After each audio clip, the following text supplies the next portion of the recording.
All right, welcome everyone tonight to Sound Walls, the how and the why. Very excited about tonight's presentation. There's a lot of buzz around sound walls, so hopefully you'll get some good information. I'm Lisa Gianni. I am the admin of the Connecticut Science of Reading group who's sponsoring tonight's event. And just a little bit about me, if you don't know me. I am an educator with 19 years of experience as a teacher, as a remedial reading specialist, and as an instructional literacy coach. And I am OG certified as well, and work with students and teachers to help them learn about the science of reading. So for tonight's presentation, what we're going to do is have you ask your questions in chat, and then I'll monitor the chat. So please, if there's any point in the presentation where you have a question about something that's been shared, please go ahead and type that in the chat. We're trying to try to reserve most of our time for the presentation and then have a conversation at the end. But if at some point you have a burning question that you want to have answered right away, feel free to unmute yourself. Kate is going to stop at certain points during the presentation and give the floor to everyone to see if there's something that we really need to discuss and ask a question about. Let me introduce Kate, and then I will turn it over to her. Oh, one more thing. Oops, hold on. Let me just type in my password. Okay. Once we, hold on, I'm sorry. There we go. Once we get started, you're going to want to put your view, which is in the upper right corner. If you're not familiar with Zoom, you could change your view to the speaker view so that you'll just see the presentation on one side and Kate on the other instead of the whole gallery. And you don't have to do that if you want to see everyone, that's fine. But sometimes it's easier just to see the speaker. All right. Let me introduce Kate. So Kate is the owner of Kate Pierce Educational Services, where she has spent over a decade learning about the science of reading. Kate and her team are made up of teachers, speech language pathologists, occupational therapists, school psychologists, attorneys, and they're all trained in Orton Gillingham, the writing revolution, visualizing and verbalizing, as a host of other evidence-based methods. They all work together to remediate, educate, advocate, and differentiate for children with language learning differences, as well as help educators learn how to incorporate best practices into their teaching. So I'm going to turn it over to Kate, and we will get started. Thanks, Lise. I'm so excited to be here and a little nervous because so many of you guys signed up, so that's kind of impressive. It's more exciting for me that so many people are starting to realize the importance of teaching using the science of reading. I have to give a big shout out to you, Lisa, who volunteers her time and really works hard to make sure, put these presentations together. So if you are not a part of the Science of Reading Connecticut page, I really highly suggest that you join it. All right. So, and sorry, I'm not the best with the Google Slides sometimes. So what we're going to talk about today is I'm going to do a quick overview of how our brains learn to read. When I was putting this together, I started to realize that I can't just tell you how to do sound walls without telling you the why. And the why is the most important. And it's something that takes decades to learn. So I just want you to know the information that I know. I don't expect most classroom teachers to know yet. It just starts with just getting something up there and learning a little bit about it. We're going to talk about what a sound wall is and why it's important. Where do you start? Common mistakes made, and then any questions you have. Now, I might not know all the questions that you have, but I will try my best to answer it. And if I can't answer it, hopefully Lisa could answer it. If we can't answer it, we'll find somebody later that can answer it for you. Just send us an email. All right, so how our brains learn to read. This is an abridged version. So don't hold me to this saying you forgot this or you forgot that. This is a very abridged version of how our brains learn to read. So repeat after me. Speaking comes naturally, reading and writing does not. And this has been a common mistake for years and years, that people think that reading was taught, if you immerse yourself in good literature and books, you're going to learn how to read just like talking, but that's not true. It's a completely different area of the brain. So for example, if I, in the United States, I speak English and my family speaks English, I'm going to speak in English. But if I lived in Germany, I'm going to speak in German. If I live in France, I'm going to speak French. So that is just because that's the language I'm hearing. But reading and writing are not like that. If I give a child more of literature and it's immerse them in good literature, doesn't mean they're going to learn how to read. But what neuroscientists have studied, how our brains learn more than anything else in education. This is the biggest area of study. And what they're finding is really quite fascinating. We've learned that reading is not natural. Uh-oh, hold on. Sorry.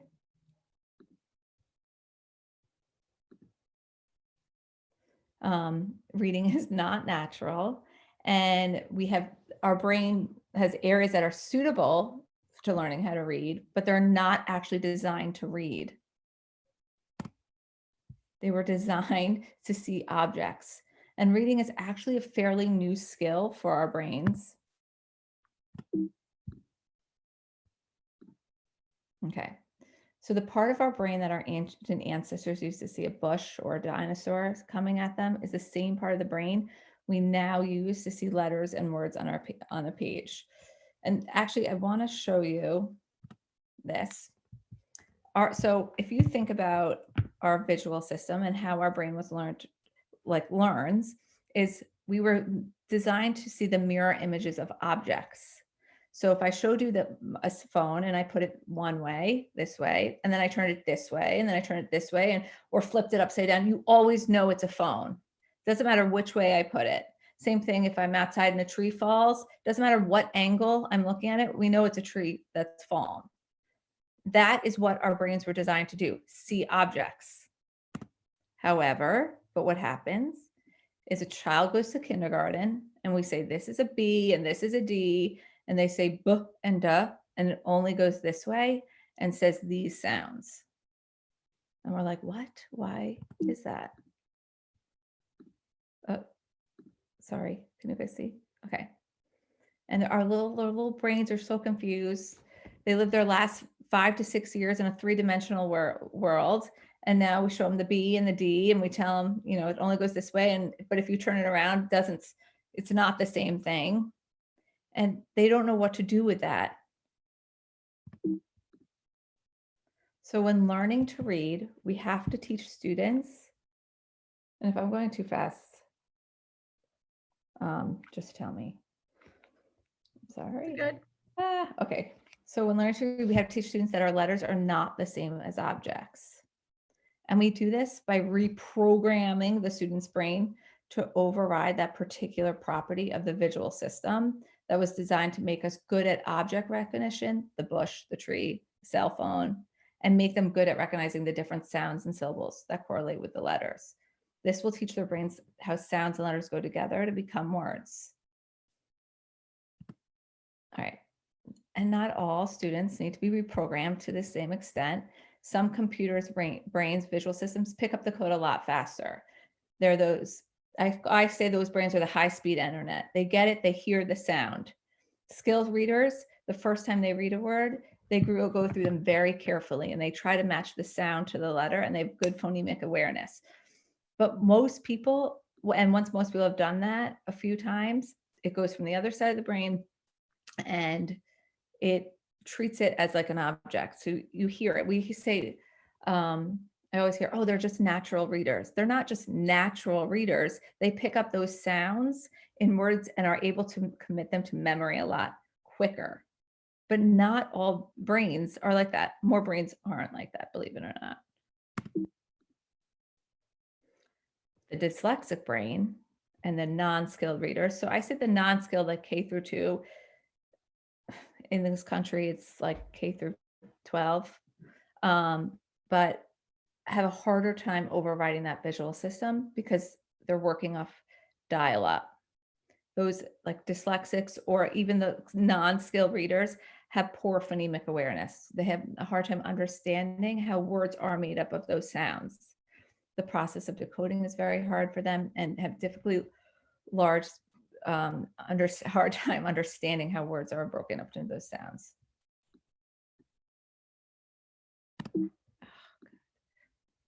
Okay. So how do we teach this? Our visual systems have to be flexible. Otherwise, if we're going to have an infinite number of objects to recognize and hold on to. And this will only work for so long because there comes a day that the child who we think is a reader starts to struggle and their brain is like, what the F? Because they can't hold on to any more words or objects and have no tools or sound walls in their toolbox to figure out these unknown words. And I think because I see kids in kindergarten up to 12th grade, even college, I see the progression and I often see students that the teachers think they're good readers. But really what they have is a good sight word memory because they've been given so many sight words to memorize. And what we're giving them to like an F&P or a DRA, and they look like readers, but in reality, they're not readers. And unfortunately, not all the teachers get to see them progress year after year after year. The latest research has taught us is that it's not just the 1 in 5 students that have dyslexia that are presenting as poor readers. It's the other 60% of students that are also struggling. And why? Because we're not teaching them enough about the sound symbol relationship or giving them enough time to learn it. We might sprinkle a little bit of it here and there, a little bit of phonics here and there, and then we kind of just move on. And kids are not being able to practice it in isolation in multiple areas. And it's a real problem, especially in the United States. And this is another fun fact. 40% of college freshmen drop out of college. Why? Because they can't keep up reading. It's pretty scary. Okay. This is by far my favorite quote ever, and I want it on my tombstone. So if a child memorizes 10 words, the child could only read 10 letters. Can only read 10 words. But if a child learns the sounds of 10 letters, the child will be able to read 353 sound words, 4,324 sound words, and 21,650 sound words. But what do? We give kindergartners 100 sight words to memorize. Give them 10 sounds and they could be able to read a lot more.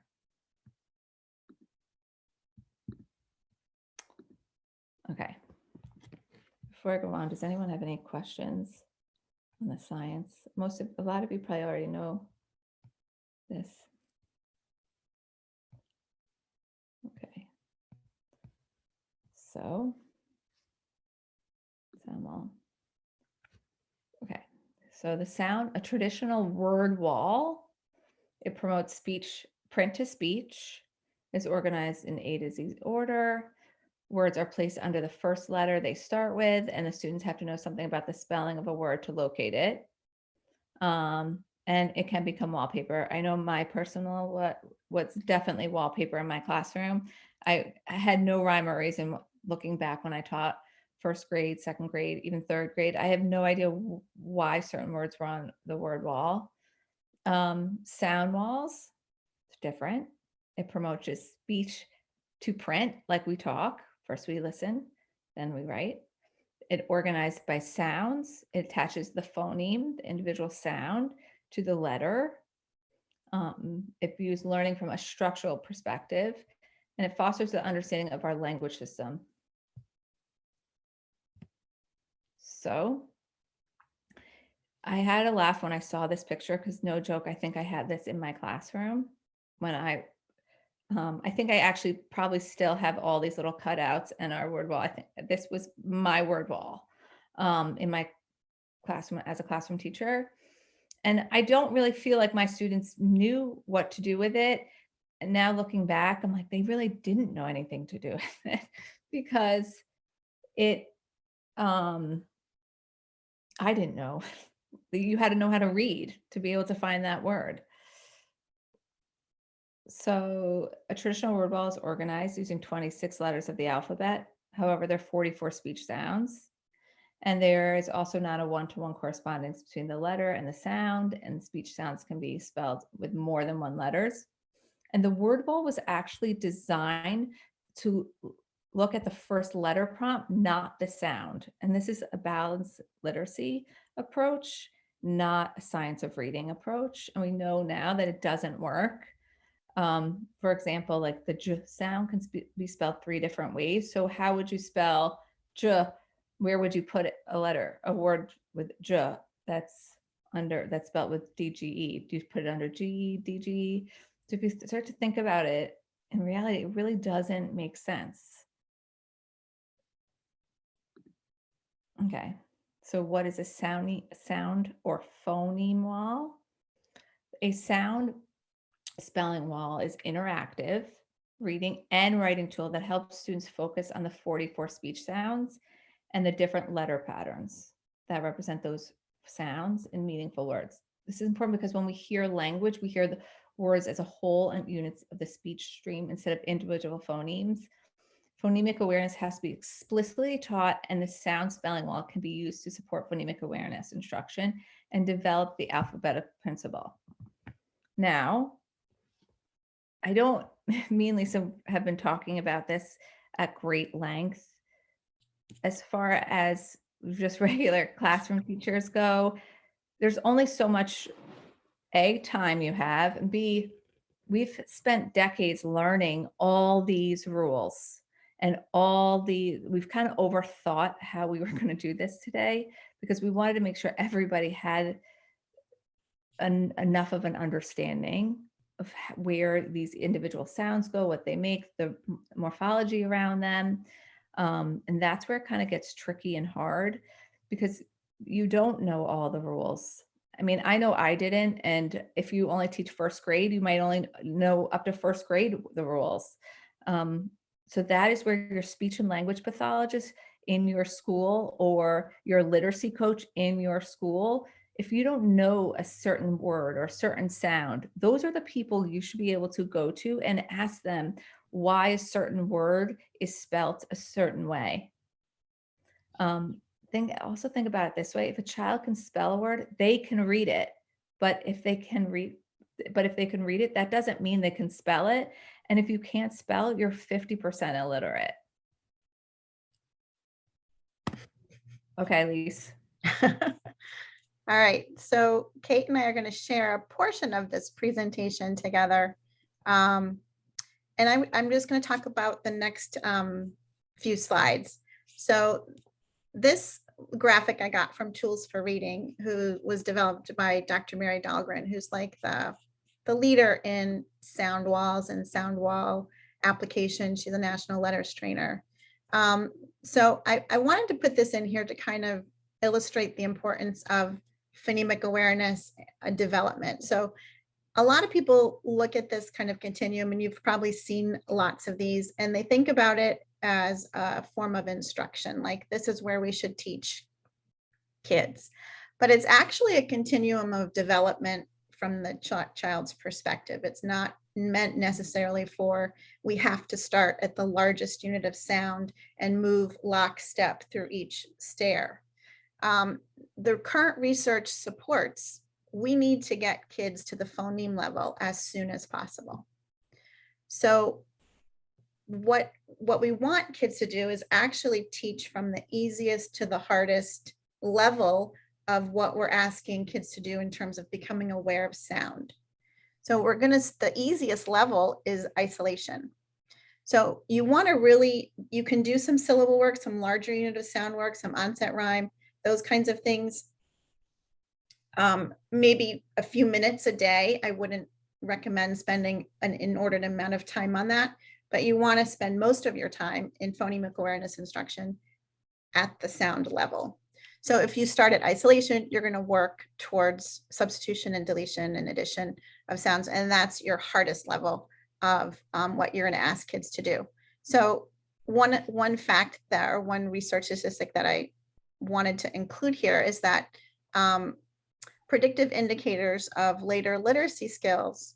If students can blend and segment phonemes, they will more likely be able to decode and spell words. Students beyond 3rd grade who are struggling readers typically have not mastered the top step of the continuum. It's important to provide instruction with manipulation tasks until they have developed the awareness necessary to become more proficient readers. So your sound wall will actually support that kind of instruction. It will support you in helping kids become aware of the sounds that they produce when they speak. And that's what we want kids to do by using this. You can go to the next slide if you want. So another thing that we wanted to kind of include in here is, well, I have this sound wall. What do I do when I start spelling words? What do I do with my sight words or high frequency words? Where do I put them? So I have 2 big questions I'd like you to answer in the chat. The first one is, how does a familiar word become a word recognized automatically as if by sight? And why do poor readers have limited sight vocabularies? So take a few seconds and share your thinking in the chat before I give you the answer.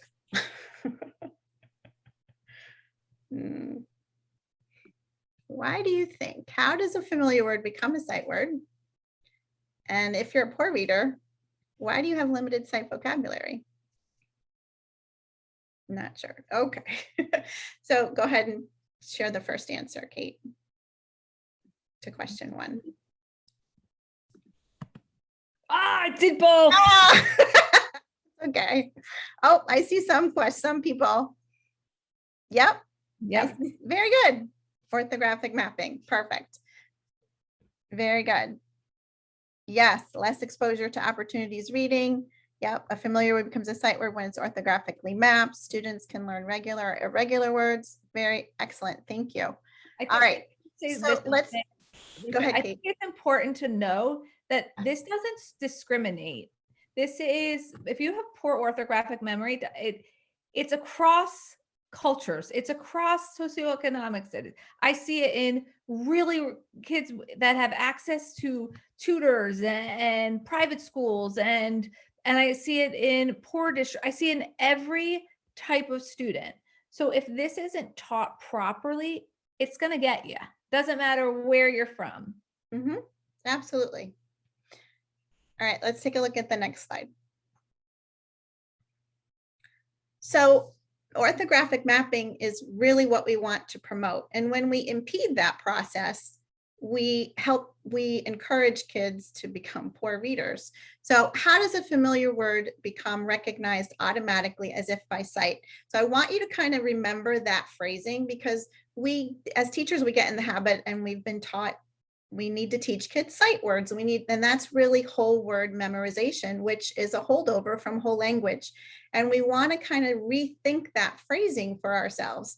It's really sight word recognition. We're really helping kids map words to sounds and become proficient and recognizing them effortlessly and automatically as if they were reading them by sight. So that's what orthographic mapping is. It is a process that happens mentally. It's not something you specifically teach. You don't teach OM. You have activities that promote that happening in the brain. So a couple of examples are listed here. You have you engage kids in the act of segmenting phonemes through different manipulation activities, and that's all oral. You help them distinguish the smallest units of sound. You have them participate in phoneme grapheme mapping activities using Elkonin boxes, and we're going to demonstrate that in a little bit. You help them know the letters or groups of letters and graphemes that represent the sound units of our writing system. That's the alphabetic principle. The sound wall will help promote the acquisition of the alphabetic principle, which then helps kids use phonics in an efficient way. You also want kids to attach meaning to words. You want these words that you're presenting to them to be meaningful. They have to have some bond to connections in order to make a connection to long-term memory. You can go to the next slide. So what's the opposite of that? So why do poor readers then have limited sight vocabularies? What I found this quote from Dr. Mary Dahlgren, right? So when students require more exposure before they learn a given word, that suggests that their sight vocabularies will grow very slowly, right? So that's a something to be aware of. It's a little red flag for you as a teacher or an educator. When that happens, that means you have to do something to help that process happen even quicker. So these kids will need more repeated practice opportunities than another student, right? So they have to engage in GPC mapping even more frequently and more opportunities to have space practice, have deliberate practice, and have retrieval practice using that skill. And we know through science and research that a stronger sight vocabulary leads to improvements in fluency and comprehension. And it's critical to both those things happening. Are there any questions about any of that? And if you don't have any questions now and you feel like you want to ask later, we'll give you opportunities to do that as well. I'm going to turn it back over to Kate. All right, so sorry, I just have to close the chat because it's distracting me. So where do you start? So what we did is I know many curriculums. I'm involved in foundations. I'm involved in Phonics First, Jolly Phonics, you name it, I know it. And they all have great components of it, but a lot of them are missing. They're doing one or the other. They're not marrying them. They're not marrying the phonics and the phonological awareness. So here is a foundations like lesson. It says print to speech. Here's decoding. This is the steps with how you do the decoding components. Then they have the speech to print, which I like better, is because that's what comes first, speech. Then the dictations, the sound, and all the different components. But instead of thinking of them as separate, think of them as together. Let's marry them. And then if you marry them, your kids will become better spellers, they'll become better readers. Now, I'm going to show you the components of the lessons I do personally and how I would put it on a sound wall. My students have individual sound walls, and this was really tricky for me, and I'm not going to lie, and this was hard for Lisa. And actually, as we were talking about this, is I work with the struggling students. My students have a harder time with all of this. So sometimes I lose sight of what average is, to be honest. However, what I have noticed is I do feel like we're not spending enough time on each of these components. We're kind of just introducing it and going too fast, because I see the student that we thought was a good reader in second grade, that fourth grade, they're falling apart, or they're just really slow or crummy spellers. So this is the components of the lesson. First, I do a card pack, and I'm going to go through each of these one by one. Then I introduce new sight words. Then I do a phonological awareness activity. Then I introduce a new concept of what I want to be taught, I want to teach. Then I decode words. That's the new. Then I have them spell words. Now, is this my whole reading lesson? No. I mean, I would be here all night and you would all get bored, but this is my component of how I would put it on a sound wall. So this is not like a fluency, vocabulary, any of that. This is just how you guys could see it, how I would put it on a sound wall. Okay, so the drill sound, pretend these are individual cards that I'm holding up. They're previous taught. A, k. Now, I know in foundations they do a picture like a, apple, Get rid of that habit, because too many students can't get past that picture cue or that sound, that word cue. So they'll say, and I know right away, the minute I'm testing a kid, I know that right away who has had foundations instruction when I'm giving them words to do, and they're going in their head. They can't say the word, the sound, without saying all the keywords. I think it's fine if they have like a picture under a word wall of like an apple, so they know, but I do not think we should say a, apple, a. Too many kids can't get past that.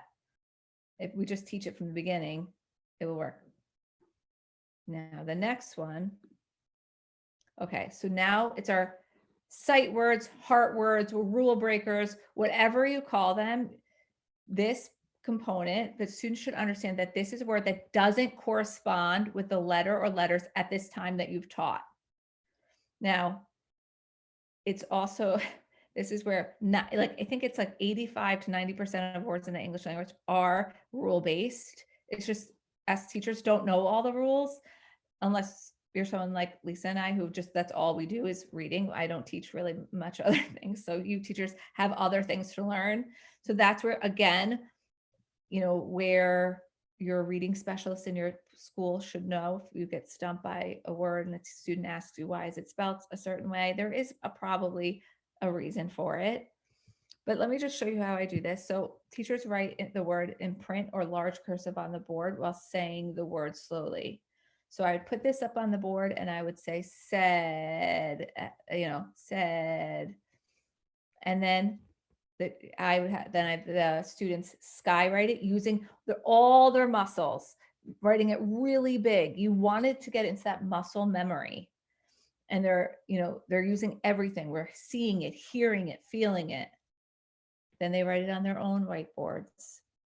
Now, I have my students trace over mine, then they write it next to it. So I model it, then they trace it, then they copy it, then I erase the whole thing, and they do it from memory. As a classroom teacher, that's a little bit harder to do because you can't have them all write it. I was thinking that, all right, well, I could give them, a piece of paper and they can do it, but you really want them to write as big as they can on the whiteboard. And I think I love cursive, and it's the best. It's been proven that that's the best way students learn because it gets in that memory. However, I don't teach it anymore because I was spending so much time teaching cursive and not teaching the students how to read. And parents were like, okay, well, we have to move along. And then what was happening is they go back into the classroom and they're not using it or implementing it. So it was kind of a waste. But if your district does cursive, bravo. I'd move it to second grade teaching students cursive because I think that's the best. But it's just, sometimes it's not really. I think teachers just don't have the time anymore.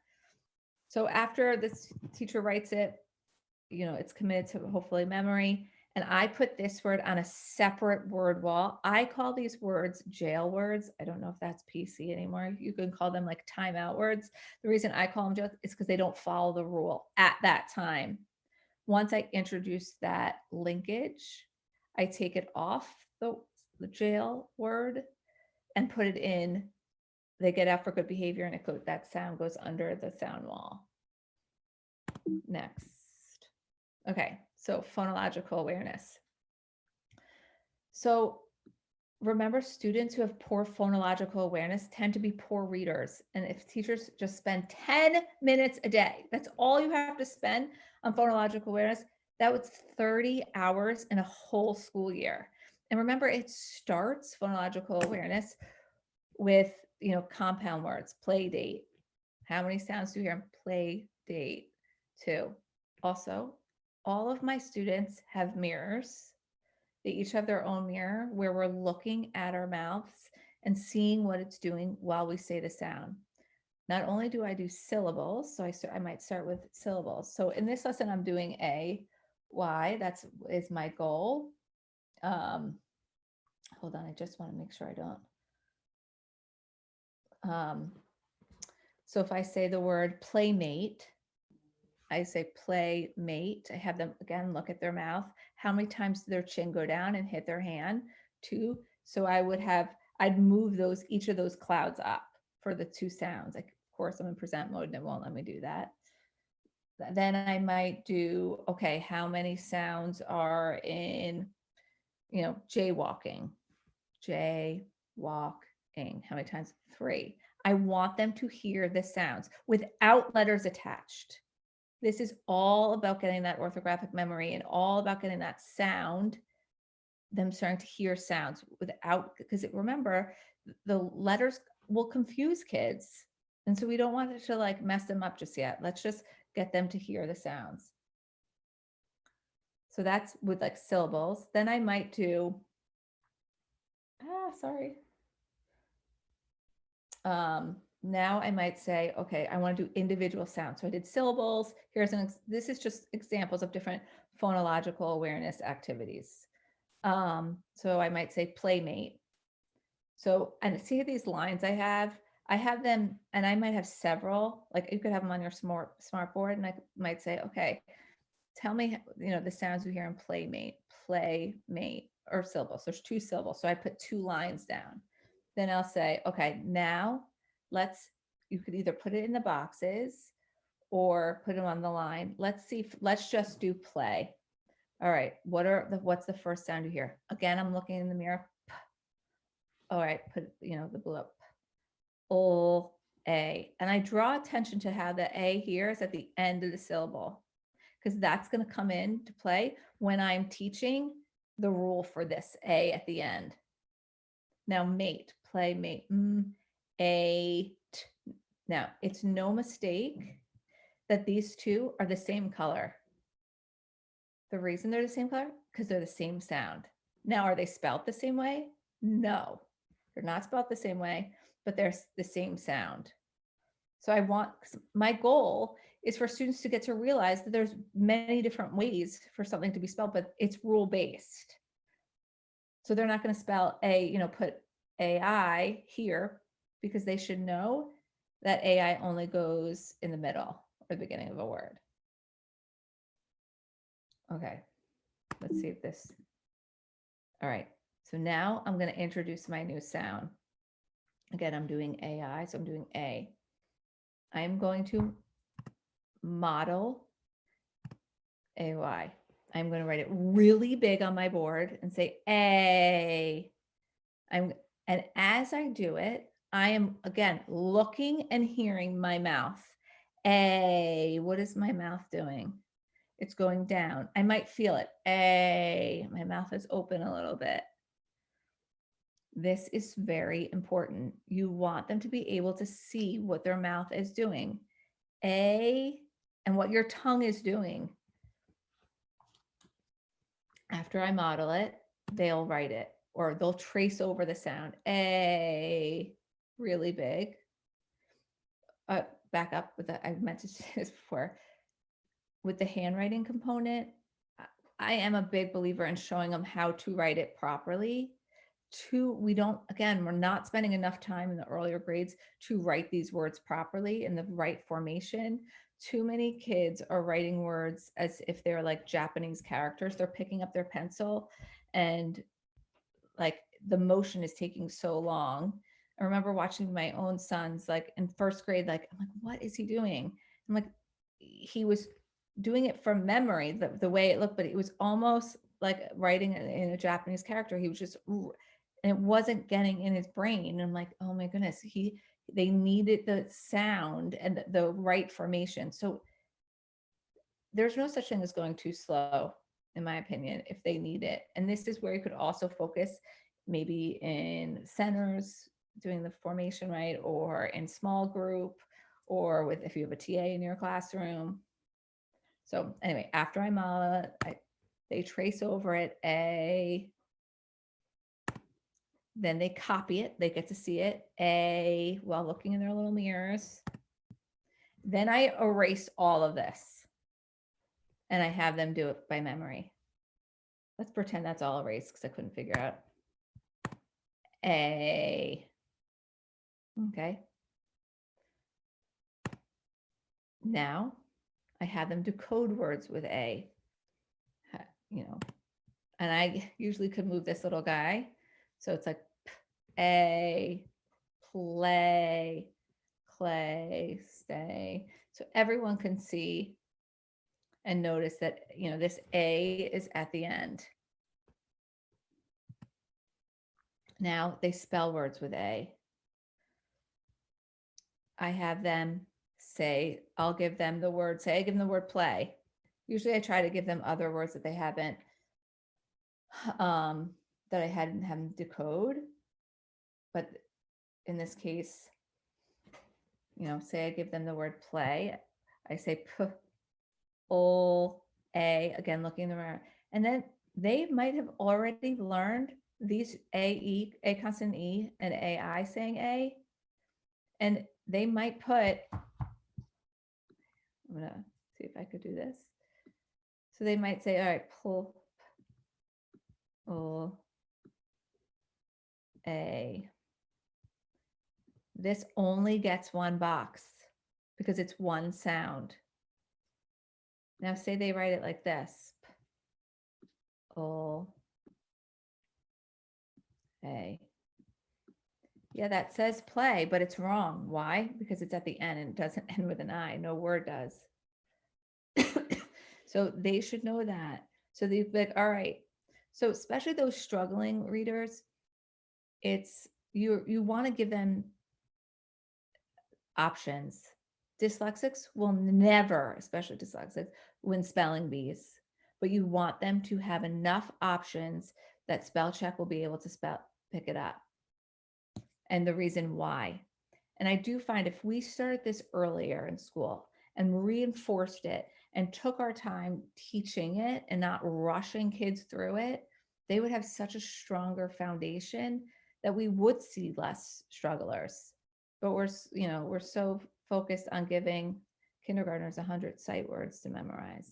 Can you tell that's like a big hot button issue with me? It really drives me nuts. Okay. So here is a sample sound wall.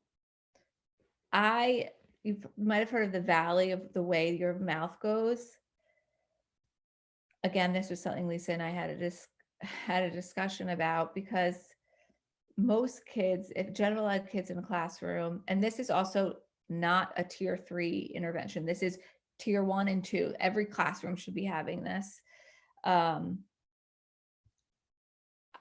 like this. I think it's simple. I got this off Teachers Pay Teachers. You have to be very, very careful. This is my disclaimer on what you're getting off there, because again, too many people are posting the next great thing and they don't really know how to use it, and it's not backed by science what they're doing. They're just using old things. I just happen to like this one because I like how it had all the pictures and then the way your mouth should be. And I would change igloo to edge, and what your mouth does. And, or I mean, sorry, igloo to itch, sorry. And then egg to edge. But besides that, I'm okay with it. Tip, do not put sounds and symbols up there that you haven't introduced yet. You don't want this to become wallpaper where kids are not using it at all. Like I would not be introducing AI saying long E in 2nd grade, for example, like instead. That's just like a later skill. Also, a mistake that I made early on learning OG is I didn't realize I was giving kids words to spell. So say I was introducing I consonant E, I saying I realized later on, again, because I started to learn the progression of it, that I was giving kids the word like ice to memorize, but I never taught them the rule when C says S. And, so I'm like, oh, that, and that, makes them start to guess. And that's what we're trying to get away from, is guessing. Really, there should be zero guessing going on. It's all rule-based. And then here's another picture of it. Again, I found this one. I do really like this, how it's all. Somebody asked me, well, what happens if you don't have the space in your room? Do individual word walls. There's a few that, and I can post this on my site and on my Facebook page as well, of different like individual ones, that you are going to have those kids that are ready for more and are, that, you're teaching higher level things in your individual reading groups. Well, that is a perfect place to put these skills in. Teaching them EW says ooh and you, teaching them, the 6 types of syllables. That's for individual groups where they could practice and put all these in. This is also so overwhelming and so much information. So if any new teacher, especially out there, don't feel free to reach out to me. Feel free to reach out to Lisa. I wish I knew half this information when I was a classroom teacher, because I look back, I feel like I should send all my prior first grade teachers sympathy cards and say, I'm sorry for screwing you up, because I had no idea what I was doing. I thought I was doing the right thing, but in reality, looking back, I just didn't have the knowledge. And it takes years and years to learn, years, decades. I'm still learning all these rules. So don't be afraid to ask somebody or ask your principal for a workshop or whatever we can do. But that is really it. Lisa, you want to add anything? All right, thank you very much, Kate. Do you want to stop your share and we'll go back to seeing everyone in the gallery? And at this point, we're going to just open it up for question and answer session, or just in a kind of an open discussion. Do you have some questions about what you heard tonight? How do you see this fitting into your classroom? Do you already use a sound wall? Kind of just either put your question in chat, or you can unmute and feel free to just talk. We'll kind of keep this very informal. Hi. Hi. How are you? Hi. Sorry, my video is off. That's okay. I thought that it was a great presentation, actually. So I teach kindergarten in New York, and I've known Kate for a long time, and we actually talk often about, many of the different strategies that I'm using in my classroom, and she's given me so many suggestions.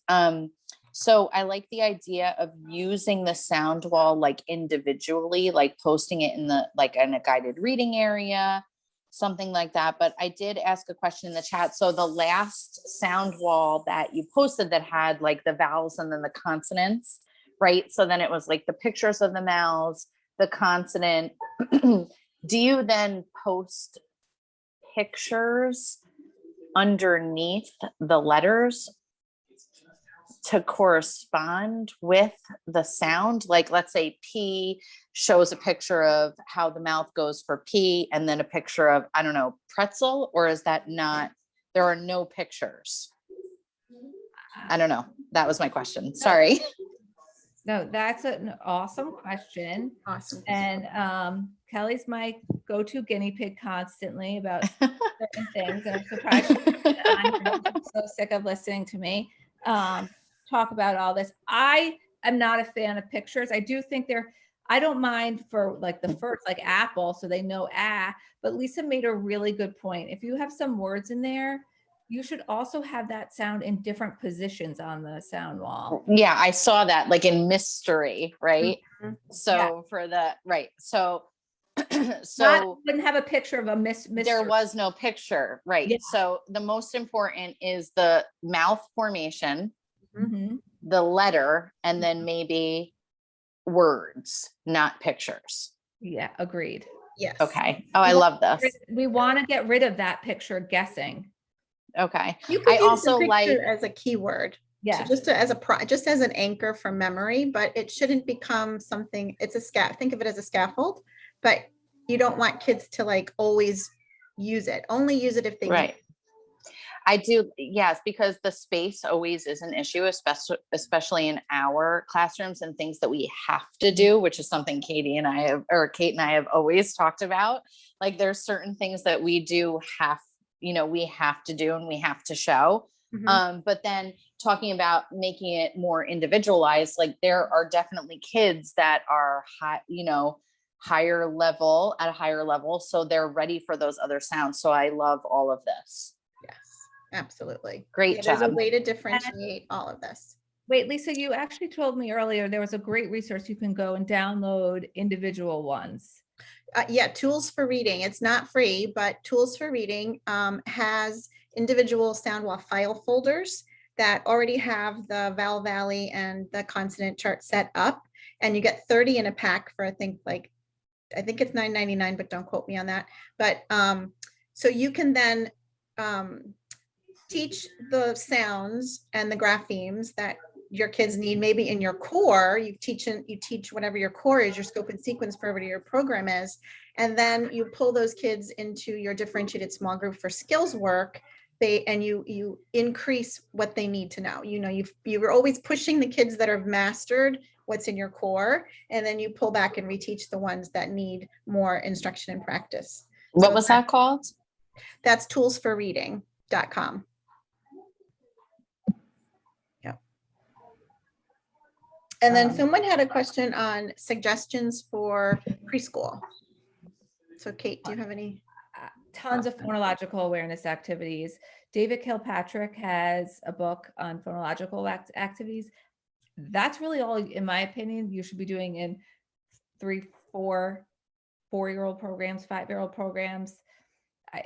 In my opinion, kids are being taught to read too early. I would get them to learn the sounds in individual words, doing more phonological awareness activities, rhyming, adding, deleting without letters attached. Remember, that's not a natural skill to them. I know, like my son going into kindergarten, he scored 100% on his phonological awareness activity. He was ready to read. And I remember the teacher being like, I've never seen anything like this. I'm like, he's ready. Here's a gift. However, by January, I had a kid that wouldn't go to school anymore because they were giving him all different strategies. And it was so confusing because here he was listening to sounds and now it was just memorizing it. He was falling apart. So if kids going into kindergarten have a strong phonological awareness, you're giving kindergarten teachers a gift if they're taught properly. So as many phonological awareness activities, I really would check out David Kilpatrick's book. He has great resources in there. So I have 2 questions. We'll just go in order. Thank you for that response.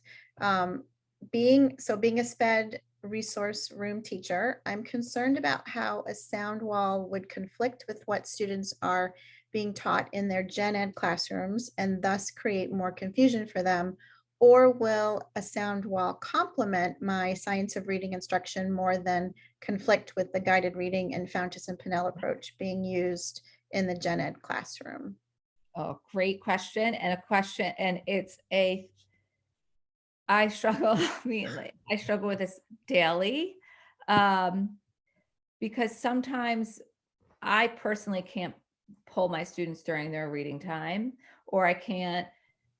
And I'm like, all right, well, whatever, they're in there, so they're going to be exposed to it. I always have a conversation with the teacher, and Katie Spiro, I remember she was a 2nd grade teacher, fabulous teacher. And one of my students was in her class. And I remember saying to her, I don't want, can we just exit? I'm going to do all the reading. And then hopefully, and I do this a lot, if the school will if they'll let you pull during that reading instruction and just teach that. Otherwise, they're being exposed to it. There's really nothing you can do. I would have a conversation with that teacher about making sure that the child is not getting too confused. If they're being exposed to it, other resources, I guess might kind of undo what you're doing. So Lisa, how do you feel about that? Well, if you're as a special education resource teacher and you're using, practices grounded in the science of reading and reading science, a sound wall is an evidence-based practice that supports science of reading instruction. However, I understand that, you have to kind of support and align your work with what's happening in the gen ed classroom.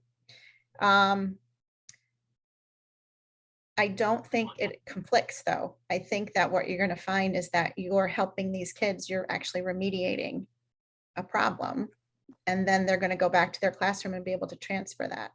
Even though they're getting guessing strategies and they're getting, does it look right? Does it sound right? Does it make sense in their instruction? And it's level text. It might not be decodables. You're still providing them some sort of science-based instruction that's going to help them. Oh, but I would say, like, I will not let like any of my students they're not allowed to use anything to do with balanced literacy because it will undo it. So I also get the parent involved. In that case, I will say to the teacher, they are not allowed to use looking at the picture. They're not allowed to skip it. And go back. They're not allowed to put something that makes sense because that will undo what you're doing. So it, and I think when you present it to teachers, be like, this is why I'm doing it. And this is, the evidence to support what I'm doing. And you have them in intervention. So it makes sense. So that's your wheelhouse. I personally really have never had a teacher come back at me and say that, well, that's what we're doing.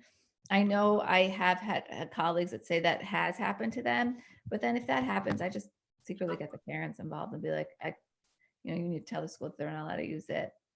Kate and Lisa, I appreciate your thorough response to that question. I saw some heads nodding, so this obviously is on the weighing on the brains of other professionals. Having been a classroom teacher for 6 years and then transitioning into special ed, I feel like I also kind of fought the thought of it's tricky, my language here. I don't want to say I'm not their reading teacher. So, they'd be like, well, aren't you coming to the conference to talk about how their reading's going? And it's like, no, the conference is your time. PPT is my time. Right. They still need rich instruction from the general classroom teacher. We say it about writing, we say it about math. And so with reading, it's just such a slippery slope. And almost you feel like you're back talking at times. Like, yes, we want them to get that rich instruction from the classroom, even though it's not really the instruction I necessarily believe in, but it's, dare I say, it's an ongoing fight, but I appreciate your candidness too, with how tricky it can be to sort of navigate. It is. How to approach it. That was helpful. I hope that teachers understand and, that all students are general education students first, and then they receive specialized instruction based on, whatever learning difference that they have. But it's all supposed to work together. And also as a special education teacher, like myself, teaching special ed for a few years, what I realize now is our goal is not to keep these students in special ed, is to remediate them, close the achievement gap, and get them the hell out. Mhm. And for us to do that, we need all hands on deck.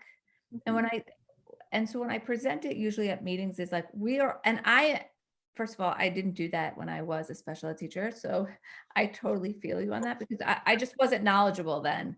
I just kind of sat there and nodded and I'm like, all right, well, whatever. But now knowing what I do know and going in as advocate, I'm able to say, we need all hands on deck. What are you in charge of? What are you in charge of? How are we, the reality is we all can't do it all and we need everybody. So if they're in the classroom, that is an awesome opportunity for that vocabulary that we know that these students need. That's where that teacher could use, the writing, instruction. That's where the special education teacher comes in, the reading teacher, that's where, but if we're not all working together, it's going to be a slower gains. And that gap's not going to close. So when I'm always like, let's just close this achievement gap and get the student out, it kind of puts a different perspective on things and everyone's usually on the same page. But there is also the reality of but I rarely find that. I feel like most teachers are awesome and want to do the right thing. They just don't know how to. And once you tell them or help them, they're great. I have another question from Taylor. Given the variety of ways we can see a sound wall setup, do you recommend a specific one for kindergarten? I just love the one I just got. Yep, the one you just got. And the one on tools for reading. Tools for reading. I would say that the sound wall should have all 44 phonemes because we want kids to learn all of those sounds. It's just when you introduce them and remember, kids already know how to talk. They already we know how to speak. So they know all of the sounds, they just aren't aware of them. They know how to articulate them. But you would introduce the sounds on the sound wall according to your scope and sequence of whatever you're teaching. So I think Kate and I were talking about this earlier.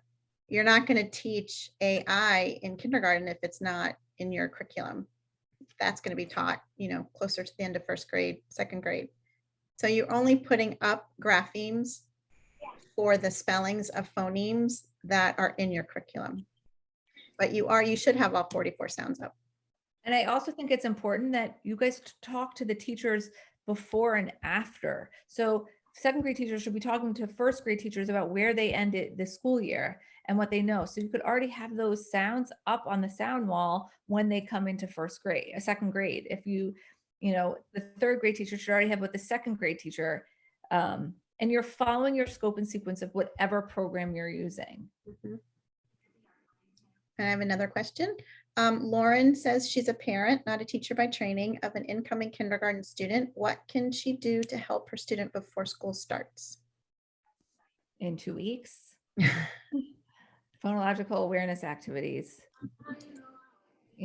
especially that kindergarten, just saying the sound, hearing, when my kids were in the car before they had cell phones and, now they know my tricks, but when they were, that age, I'd say, oh, look, stop. What's something that rhymes with stop? Or can we say, tree? What else rhymes with tree? Me, and I would just place different sound and syllable activities in the car all the time. And that was because they were strapped in and they couldn't go anywhere. So it was the perfect time to play those sound walls or those sound, and word phonological awareness games. Perfect. There's also an app called OgStar that I love that is based on the OG program that I use. And it is great for those kids that are struggling. It does not replace a teacher by any means, but it does follow clear scope and sequence. Sometimes I use it with my students that, for example, if I can't take them during, the reading workshop block and they're in the classroom, they are on OgStar because it's backing up what I already taught them. So that's another way to implement it. Thank you. Lauren, did that help answer your question? Yes, thank you. All right, that's it. Those are the ones that were typed into chat. Is there anything else that people are thinking about that they'd like to just unmute and ask?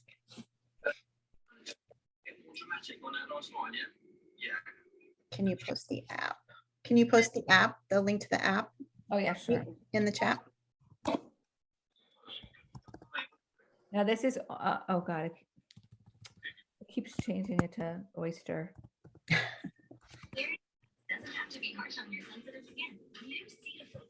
It's on the Chromebooks, but it's also on the iPad, the newer iPad Oh, okay. apps, the App Store. You can't get it on your phone. Oh.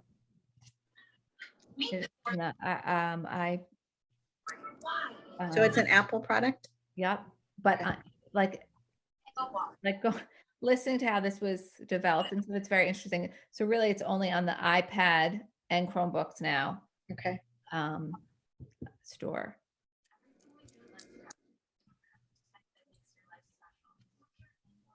Okay. That's good. Any other thoughts, comments, questions before we end tonight? I know we're getting a little past 8 and I want to be cognizant of everyone's time, and I appreciate you coming out tonight to join us. And if that's it, thank you so much. All right, awesome. We'll end for tonight. Thank you all for coming. I hope this was valuable, and thank you. Have a good night. Thanks.